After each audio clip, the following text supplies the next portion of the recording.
स्वागत है दोस्तों आपका हमारे इस YouTube चैनल कन्फ्यूज़न 9.2.11 में। दोस्तों यहाँ बीएड और डीएलएड का जो विवाद चल रहा है सुप्रीम कोर्ट फैसले आने के बाद, तो वहाँ पे सभी लोग जो बात कर रहे थे कि सर बीपीएससी टीचर का जो है वो एग्ज़ाम होगा कि नहीं होगा, पढ़ाई नहीं हो रहा है, बहुत सारा कुछ ये जो है चल रहा था। तो यहाँ पे देखिए न्यूज़ में आया हुआ है, आज ही की न्यूज़ है, अभी अभी जस्ट आया है।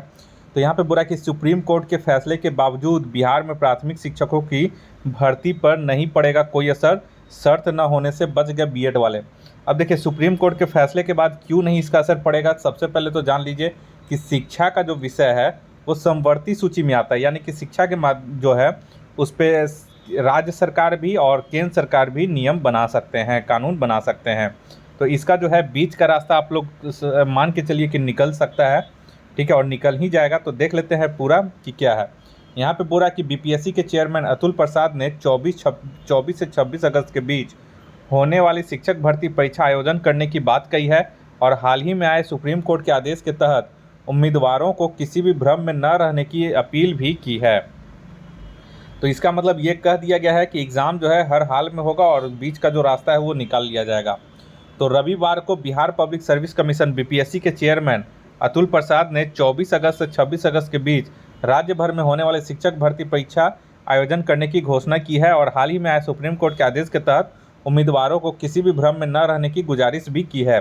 बता दें सुप्रीम कोर्ट के आदेश के चलते अब BEd bachelor of education degree धारकों को प्राथमिक शिक्षकों के पद के लिए अयोग्य माना जाएगा। और उसके बाद नीचे में और क्या बताया गया है डिटेल में, यहाँ भी हम लोग देख लेते हैं। तो देखिए यहाँ पे जो डिटेल में बताया जा रहा है, यहाँ पे बोला जा रहा है कि अतुल प्रसाद जी ने बताया अब तक प्राथमिक शिक्षकों के लिए परीक्षा रोकने का कोई कारण नहीं है। सरकार को इस मामले पर नीतिगत निर्णय लेना चाहिए और हमें अभी तक इस मामले में कोई संदेश नहीं मिला है, जिसका मतलब यह है कि परीक्षा अभी जारी है। शिक्षा जो है यहाँ पे देखिए लिखा हुआ शिक्षा समवर्ती सूची में है और केंद्र की तरह राज्य भी अपने नियम बना सकता है। राज्य सरकार क्या नियम बनाएगी और किस स्तर पर बनाएगी यह हमें नहीं पता है। तो ये नियम बना सकती है कि चूँकि सीट हमारे यहाँ ज़्यादा है और छात्रों की गुणवत्तापूर्ण छात्रों की जो संख्या वो बहुत कम है, तो अतः कंपटीशन जो होगा उसके अनुसार हमारा जो है बेहतर छात्र जो हैं वो मिल पाएंगे। अगर बीएड वाले होते हैं तो उनको ब्रिज कोर्स के द्वारा वहाँ प्राथमिक स्टूडेंट को पढ़ाने के लिए प्रशिक्षित करके उनको फिर से मतलब उनको प्रशिक्षण दिया जाएगा बीएड वालों को। तो वो नियम बना करके इस एग्ज़ाम में वो भर्ती करेगा, ज़्यादा चांस संभावना यही है, ठीक है। संभावना के चलते परीक्षा को रोकने का कोई मतलब नहीं है, क्योंकि यह उन कैंडिडेट्स के साथ अन्याय होगा जिन लोगों ने डीएलएड के आधार पर आवेदन किया है। तो यहाँ पे तो बोला जा रहा है कि एग्ज़ाम जो है आप एकदम लिया जाएगा। और यहाँ पे देखिए एपेक्स कोर्ट ने इस हफ्ते की शुरुआत में राजस्थान हाई कोर्ट के फैसले को कायम रखा है, जिसने बीएड डिग्री धारकों को प्राइमरी टीचर्स के रूप में नियुक्त करने के लिए अयोग्य बना दिया था, क्योंकि वे प्राइमरी क्लास को पढ़ाने के लिए ज़रूरी बुनियादी शैक्षणिक जो है वो पार नहीं करते थे। तो यहाँ पे जो था राजस्थान हाई कोर्ट का ही केस चल रहा था। हालांकि सुप्रीम कोर्ट का जो फैसला होता है पूरे देश में लागू होता है, ठीक है। अब देखिए यहाँ पे है कि यह 2018 national council for teacher education अधिसूचना के खिलाफ है, जिसके तहत बीएड धारकों को इस पद के लिए पात्र बनाया गया। राजस्थान के माध्यमिक शिक्षा बोर्ड ने भी बीएड धारकों को स्टेट टीचर एलिजिबिलिटी टेस्ट में पात्रता से वंचित किया था, जिसे राजस्थान हाई कोर्ट में चुनौती दी गई थी और राजस्थान सरकार ने इसका समर्थन किया था। और सुप्रीम कोर्ट का ये जो डिसीजन तब आया है जब बिहार में लगभग 1.7 लाख से अधिक शिक्षकों की भर्ती किया जा रहा है, जिसमें 85,000 से अधिक प्राइमरी टीचर्स इसमें शामिल हैं, ठीक है। तो यहाँ पे जो है ये बहुत बड़ी वैकेंसी ली जा रही थी। अब देखिए यहाँ पे जो संभावना है, यहाँ पे देखिए बहुत सारे छात्रों के साथ क्या हुआ है, यहाँ पे हम लोग देख लेते हैं एक एक करके कि बहुत सारे छात्रों का जो इसमें हुआ है वो क्या किया गया है कि बहुत सारे लोग जो थे बीएड और डीएलएड किए हुए थे, डीएलएड और बीएड, लेकिन बहुत सारे छात्र जो हैं वो डीएलएड से फॉर्म अप्लाई कर दिए हैं, ठीक है। और बहुत सारे ऐसे छात्र हैं जो 2018 के बाद डीएलएड इसलिए नहीं किए क्योंकि वो जब एनसीटी का नोटिफिकेशन देखे तो उसमें साफ साफ था कि बीएड धारी भी इसमें एलिजिबल है, इस वजह से वो डीएलएड न करके बीएड किए। तो ऐसे लगभग पूरे भारतवर्ष में करीब 2 करोड़ छात्र हैं जो केंद्र सरकार के एनसीटी के गैजेट नोटिफिकेशन पे भरोसा करके एडमिशन लिए हैं।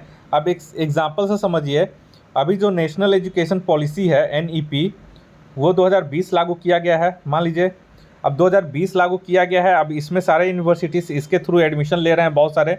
अब 10 साल के बाद सुप्रीम कोर्ट अगर एनईपी को ही रद्द कर देगा तो जो 10 साल जो पढ़ाई कर लिए उनका क्या होगा, वो एक पक्ष होता है, ठीक है। तो वो कभी भी सुप्रीम कोर्ट इस तरह से अन्यायपूर्ण फैसला नहीं करता है कि जो सरकार के गैजेट नोटिफिकेशन के अनुसार जो रूल जो बनाती है एजुकेशन के लिए, उसका अगर फॉलो करके कोई स्टूडेंट काम करता है, क्योंकि सारे जो डिग्री सब उसी से मतलब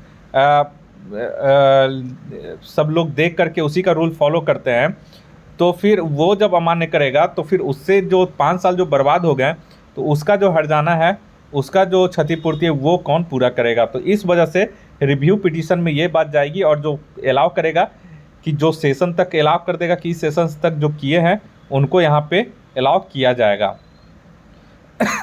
तो यहाँ पे बहुत सारा चीज़ बात बताई गई है कि क्या क्या लिया गया है, और बीपीएससी के चेयरमैन ने बोला है कि बिहार सरकार जो भी निर्णय लेगी उसे परीक्षा के बाद भी लागू किया जा सकता है, क्योंकि स्क्रीनिंग रिजल्ट के समय या इंटरव्यू से पहले की जाएगी, और हम इस स्तर पर डॉक्यूमेंट्स का वेरिफिकेशन नहीं कर रहे हैं, लेकिन यह परीक्षा के बाद कभी भी किया जा सकता है। कई कैंडिडेट्स के पास बीएड और डीएलएड की दोनों डिग्री हो सकती है, जिसे परीक्षा के बाद और मेरिट सूची तैयार करते वक्त फिल्टर किया जाएगा।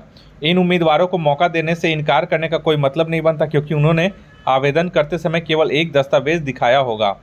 तो ये सारा कुछ यहाँ पे है, और बहुत सारे लोग जो हैं इस तरह से, क्योंकि जब 2018 का नोटिफिकेशन निकला तो उसके बाद क्या हुआ कि उसके बाद बहुत सारे जो छात्र थे वो डीएलएड करना छोड़ दिए थे।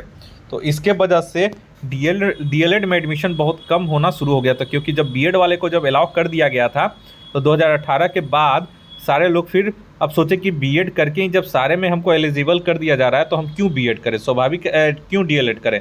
जब बीएड से ही हम प्राथमिक से लेके इंटर तक के जब हम टीचर बन रहे हैं तो फिर हम डीएलएड क्यों करें, हम बीएड ही क्यों ना कर ले 2 साल में।